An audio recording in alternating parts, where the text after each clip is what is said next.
Module 3, Lesson 1, Numpy package. Before we dive in and start learning how to use the Numpy package, let us first understand what are packages.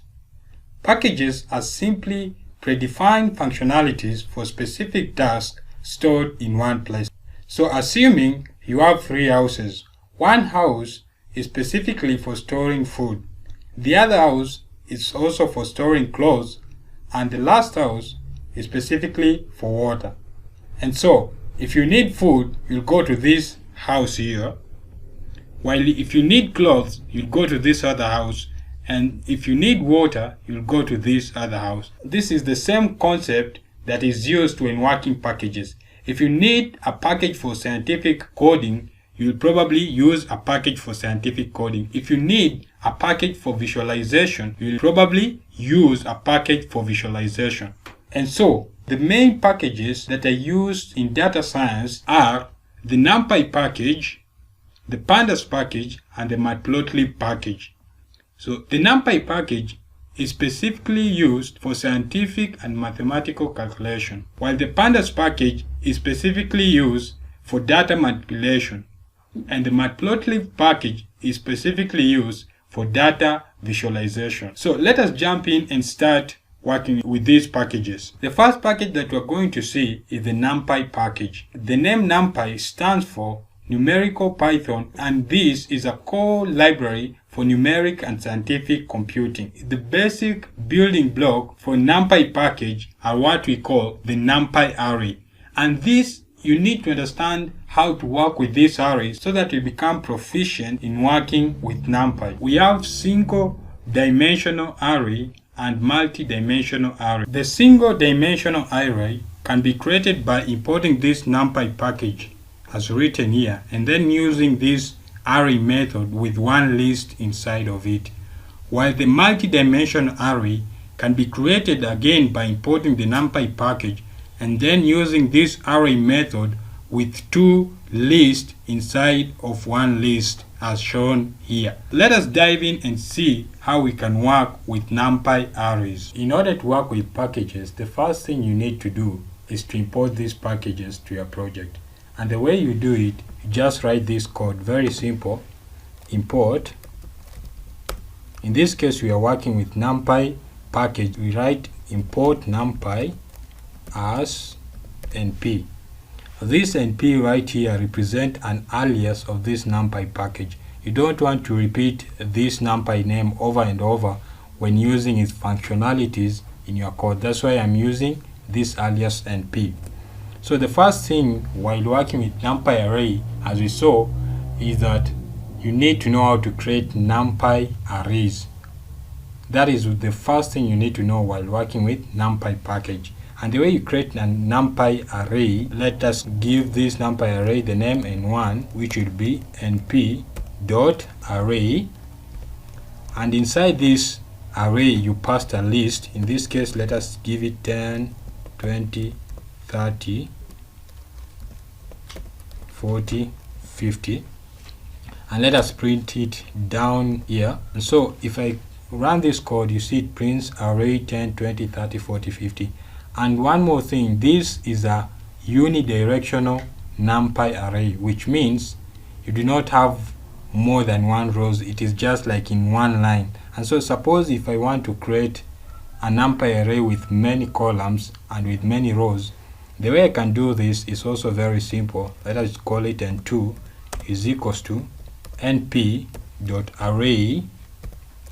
And now instead of just passing one list inside this array, I'll pass in an empty list, and inside here I can pass a number of lists. In this case, let us just pass 2 lists, 10, 20, 30, 40, 50, and another list which will be 60, 70, 80, 90. And so let us print it down here, which will be n2.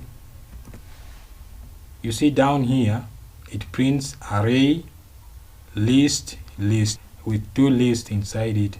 Now this second one is a multi-directional array, while this top here is a unidirectional array. And now suppose I want to create a NumPy array with zeros.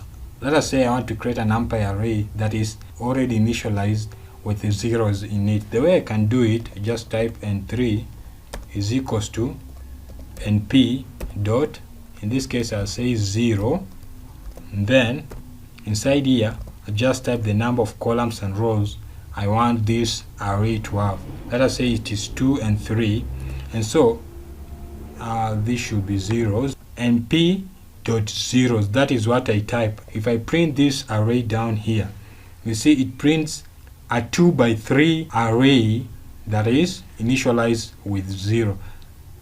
Let us create one more so that we can also able to understand better. Let us call this n4 is equals to zeros, and inside here let us say it has 5 rows and 5 columns. I will only do something like 5, 5 like that, and let us print it down here. And so if I run this code, np.zeros55 inside, and if I run this code, you can see 5 rows, 5 columns, all initialized with 0.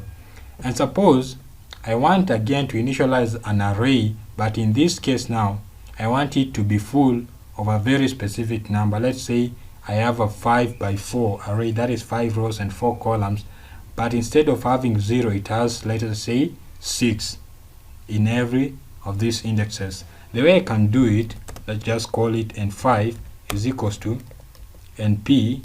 In this case I will use what we call full method, and then inside here the first parameter I pass here is the number of rows and the number of columns I wish my array to have. In this case it is 5 rows and 4 columns.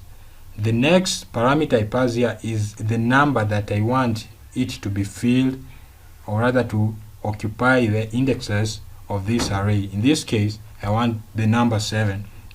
And so let me just print this code down here before I continue.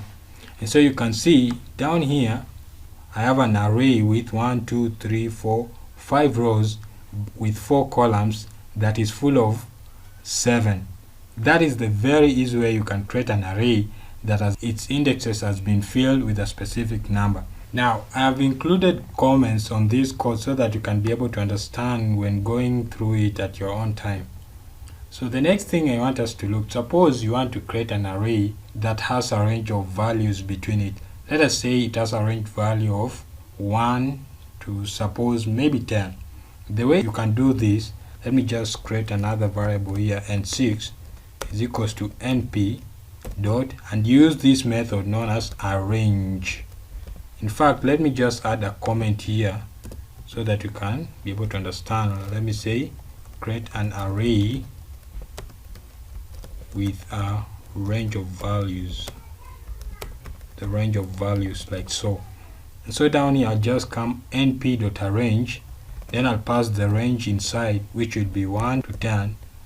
Let us just print our array down here. If I run this code, you see down here it has printed an array, but it has 1 to 9. The thing with the range is that it doesn't print the last number, which is 10. In this case, if I want to print 1 to 10, I will type 1 to 11. And suppose I want to print values in the range of 2, 2, 2, that is 1, 3, 5, 7, 9, like so. The way I can do it again, let us just create 7, which will be the same as np.arrange. But now in this case, after typing 1, 10, I will type the particular space I need these numbers to appear, that is 1, 3, like so. I'll type 2, and let us print our code down here. If I run this code, you see down here it prints 1, 3, 5, 7, 9, like so. So let us say maybe I have a value of between 100 to 300, and I want to create an array that has a value, let's say 100, 150, 200, 250, like so. The way I'll just do it is, let us suppose it is an 8, it will be np.arrange, and then in this case it is 100 to 300, but in the ranges of 50. Let us print our array down here, And so you can see down here it has printed array 100, 150, 200, 250. Remember, it doesn't print this last value. That is why you're not seeing 300 being included in this array. And let us say, suppose again, I want to create an array that just has random values between a range of 1 to maybe 100. Just random values. Let us say maybe 1, 20, 87, 96, like so. The way I'll do it, let us just create this variable n9 is equals to np. Now use this method random, but after that type another dot, and then you type rand int. Inside this function now you pass the range that you want to print that number. In this case it's 1 to 100, and maybe I want to print, let us say, 10 random numbers. I'll just type like that, and then let us print our code down here. Now if I run this code down here, what it prints 49, 78, 26, 96. In order for you to understand that this is a random kind of generation, if I run this code again, you see now it has changed. It is 97, 22, 75, 14. Again, if I run this code over and over, it runs through the number 1 to 100, and it just picks numbers randomly. That's why if I run this code again, it won't print the same code that it printed before. So the next thing I want us to learn is how to check the shape of a Numpy array. And by this I mean the number of columns and the number of rows in a Numpy array, and also how to change this shape. Let us see how you can do this. Let me just add the comment here so that you can be able to understand as you read. Let us say check the shape of a Numpy array. If I come down here, let us just create a Numpy array, and 10 is equals to np dot array, and in this case this will be a multi-dimensional array. So I'll start with an empty list, and then I'll pass the first list with number 1, 2, 3 and 4. Then the second list inside our empty list will be 5, 6, 7 and 8. Down here, if I check its shape, I just write n10 dot with this keyword shape, as simple as that. And so if I run this code, you can see down here this is a 2x4 Numpy array, which means it has 2 rows and it has 4 columns. Even if I run this down here again to print this array, you can see it has 2 rows and 4 columns. And now I want to change this Numpy array to have 4 rows and 2 columns. The way I can do this, I can just write n10 dot shape is equals to, just use this bracket, and then I can write 4, 2, as simple as that. And again, if I print my Numpy array down here, you can see something really cool. It is now 2 columns and 4 rows. It has shifted, and if you can notice this change, the first row had 1, 2, 3 and 4.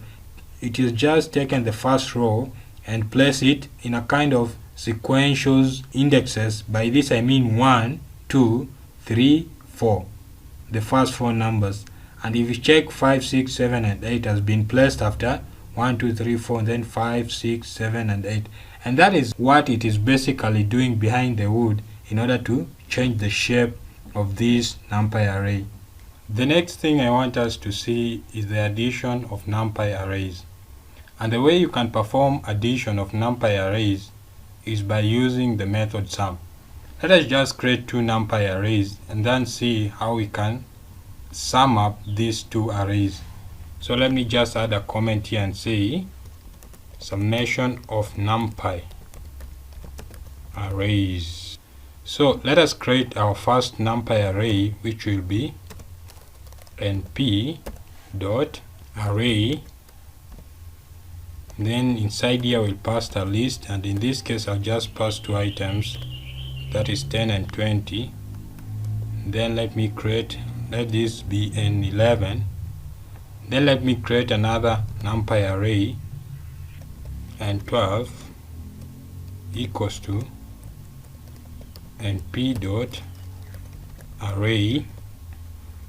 Let me just pass two items here, and in this case it will be 30 and 40. So we have created our two NumPy arrays.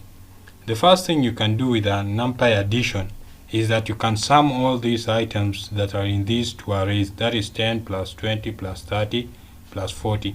And the way you do it, you simply do like this.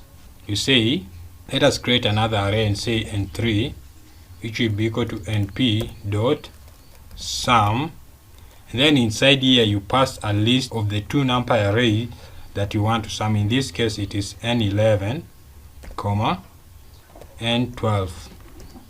And so let me just print n3 down here. You can see it prints for me 100, that is 10 plus 20, that is 30, plus 30, that is 60, plus 40, that is 100. And suppose I want to add these two NumPy arrays column wise. The only thing I'm supposed to do in this case, let me now create n4, which will be equal to np dot sum, then pass the list of NumPy arrays inside this function. And in this case, only one parameter I'm required to add, and that is called axis, and I'm supposed to set it to be 0. This axis is equal to 0. This means perform addition column wise, that is display the summation of the values in these columns, that is 10 plus 30 display its summation, and 20 plus 40 display its summation. And so let me just print n4 down here. As you can see, once I run this code, it prints array is equals 40 and 60, and that is if you take 10 plus 30, that is 40. If you take 20 plus 40, that is 60. Now the way you perform addition row wise, you simply do like this. Let me just create another NumPy array here, and let us just say np dot sum, and let us just pass our list of arrays inside here, that is n11 comma n12. But in this case now you say axis is equals to 1, as simple as that. That is the way you perform addition of NumPy arrays row wise. It will add this 10 plus 20, 30 plus 40 and display those values. And so let me just print n5 down here, and if I run this code, you can see down here we have 30, 70, 10 plus 20, 30, 30 plus 40, 70. And so that is the way you add up arrays in NumPy package. Now the last thing I want us to consider when working with NumPy arrays is how to combine more than two arrays, and you can do this by using three specific methods. We have the vertical stack, the horizontal stack, and the column stack. Let me just create two arrays here so that you can be able to understand better. Let us create n5, which will be equal to np dot array. Let's just pass these three guys, 10, 20, and the guy 30. And let us create another guy by the name n6. Let us say np dot array, and in this guy let us pass 40, 50, and 60. So now the way the vertical stack combines two arrays, think of it like this. Assuming you have bricks and you want to combine them vertically, the way you will combine them, you will take one and place it on top of the other. It is as simple as that. That is how the vertical stack combines arrays. It take one array and place it on top of the other. So they will appear just the same way, but now they will be in a vertical manner. Let us just create this that you can see. N7 is equals to np dot v stack. This is the way you tell the NumPy package that I need to combine these arrays verticals. And now instead of using the square bracket, I'll be using this curved bracket, and in this way I'll just pass n5 comma n6. As simple as that. And let us just print n7 down here to see what is happening behind the hood. And so as you can see, if I run this code, you can see we have our first array, which is n5 on top, and our second array, which is n6 on bottom. That is the way you combine NumPy array vertical wise. But let us suppose you want to combine them horizontal wise. And the way now you combine them horizontal wise is that you take this array, this second one, and you place it in front of the first array. The same way if you arrange bricks horizontal wise, you will take another brick and place it in front of the other. So in this case, we shall have an 8 now is equals to np.hstack.